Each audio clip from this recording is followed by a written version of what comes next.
एक गांव में रहता था।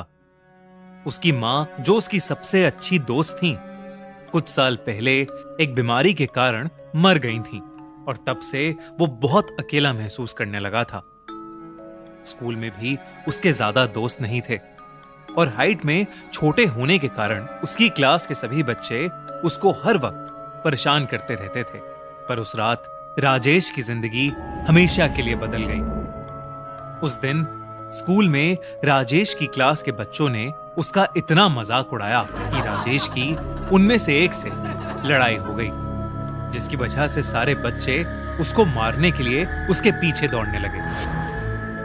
स्कूल के बच्चे उसे हर जगह ढूंढ रहे थे, जिसके कारण राजेश को उनसे बचने के लिए एक खेत का रास्ता लेना पड़ा। राजेश उस रास्ते पर चला तो गया, पर उसे नहीं पता था कि उस खेत के बीचों बीच वो उसका इंतजार कर रहा है। वो एक बिजुका, यानी एक स्केयरक्रो, जिसके सर की जगह एक मटका था, जिस पर सफेद रंग से एक चेहरा बना हुआ था और जिसका पूरा शरीर भूसे का था, जिसकी दो आंखें सूरज की रोशनी में चमकते हुए जैसे उसी को घूर रही थीं। उस बिजुका को वहां देखकर राजेश को एहसास हो गया कि वो उस खेत में आ गया है जहां पर कोई कभी नहीं जाता, क्योंकि पूरे गांव को यह बात पता थी कि उस खेत में जाने का मतलब उस बिजुका के हाथों अपनी जान खोना था। वो वहां खड़ा हुआ उस बिजुका को ही देख रहा था कि इतने में जो लड़के उसका पीछा कर रहे थे वो वहां पहुंच गए और उन्होंने राजेश को चारों तरफ से घेर लिया। डरे हुए राजेश को पता था कि उसका क्या अंजाम होने वाला है, तो उसने अपनी हार मानकर उन लड़कों के हाथों पिटने से पहले अपनी आंखें बंद करी और राजेश वहीं खड़ा रोने लगा। पर तभी उसे भूसे के हिलने की और स्कूल के लड़कों के घर आने की आवाज आई। जब राजेश ने आंखें खोली तो उसने देखा कि उसके स्कूल के लड़के जमीन पर गिरे हुए थे और उनके हाथों पर गहरी चोट लगी थी। इस हादसे के बाद सब भागकर अपने अपने घर चले गए। राजेश की हालत घबराहट के मारे इतनी बुरी हो गई थी कि वो एकदम सुन्न पड़ गया और सीधा सोने चला गया। जो कुछ भी उस खेत में हुआ, राजेश रात में बिस्तर पर लेटा हुआ उसी के बारे में सोच रहा था। पर राजेश को यह नहीं समझ आ रहा था कि उस बिजुका ने उसे क्यों नहीं मारा, और यही सोचते सोचते उसकी आंख लग गई। देर रात को एकदम से उसकी नींद खुली और उसने देखा कि वो बिजुका उसके कमरे की खिड़की के दूसरी तरफ से उन्हीं सफेद आंखों से उसे घूर रहा था। पर इससे पहले वो कुछ कर पाता, उस बिजुका ने भूसे वाले हाथ खिड़की से अंदर डाले और राजेश का हाथ पकड़ लिया। राजेश झटपटाने लगा, पर तभी उसे एक छोटे बच्चे का दृश्य दिखने लगा जो अपनी गेंद को ढूंढते हुए उसी खेत में जा रहा था। नीची जाति का होने के कारण कुछ ऊंची जाति वालों ने उस बच्चे को उनके खेत में घुसने के लिए लाठियों से मार मार कर उसकी जान ले ली और उसकी हत्या छुपाने के लिए उस बच्चे की लाश को एक बिजुका के अंदर भर दिया। ये सब देखकर राजेश को समझ आ गया कि दरअसल वो बिजुका भी उसी की तरह एक छोटा बच्चा था जो शायद सिर्फ उसका दोस्त बनना चाहता था। दोस्तों, 1988 में पंजाब के सबसे फेमस सिंगर अमर सिंह चमकीला को दिन दहाड़े दो लोगों ने मार डाला। पर क्यों मारा गया अमर सिंह चमकीला और किसने मारा उसे? देखिए हमारे crime YouTube channel the crime show पर चमकीला मर्डर केस की असली कहानी। वीडियो का लिंक पिन कमेंट में।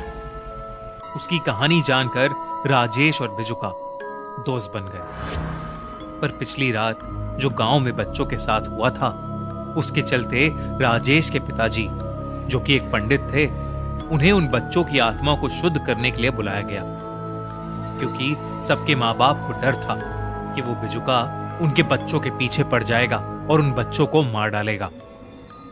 वहीं दूसरी तरफ राजेश और बिजुका साथ में काफी समय बिताने लगे, जहां पर बिजुका राजेश को अपनी शक्तियों से कई खेल दिखाता और राजेश उसके लिए नए नए कपड़े और खिलौने लाता।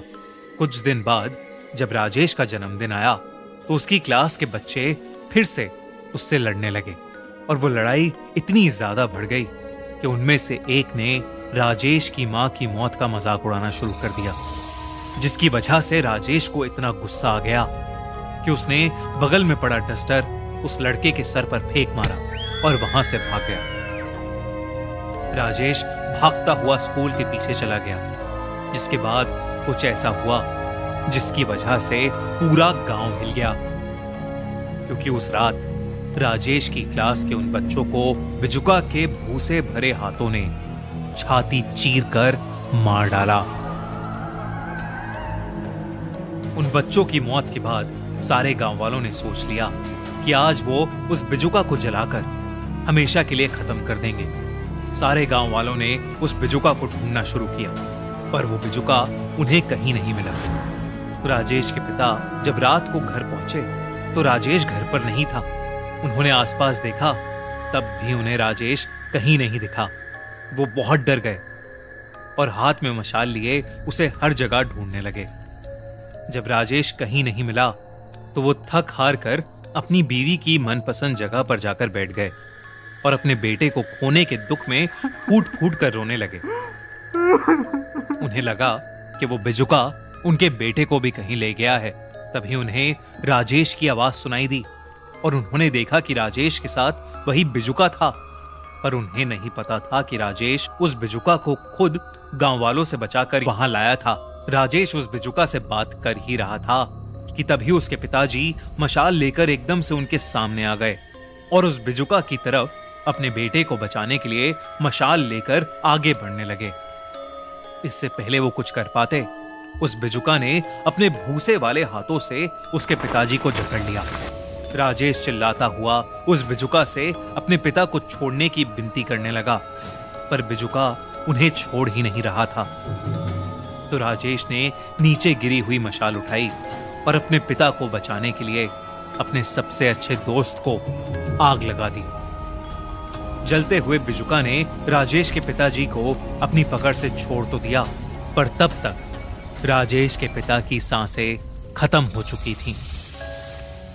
उस रात राजेश और भी ज्यादा अकेला हो गया, क्योंकि उस रात उसने 2 लोगों को हमेशा हमेशा के लिए खो दिया, अपने सबसे अच्छे दोस्त को और अपने पिता को।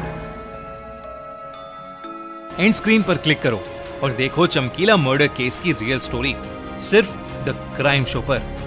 दिल दहला देने वाली क्राइम स्टोरीज के लिए हमारे crime channel the crime show को भी सब्सक्राइब करना मत भूलना।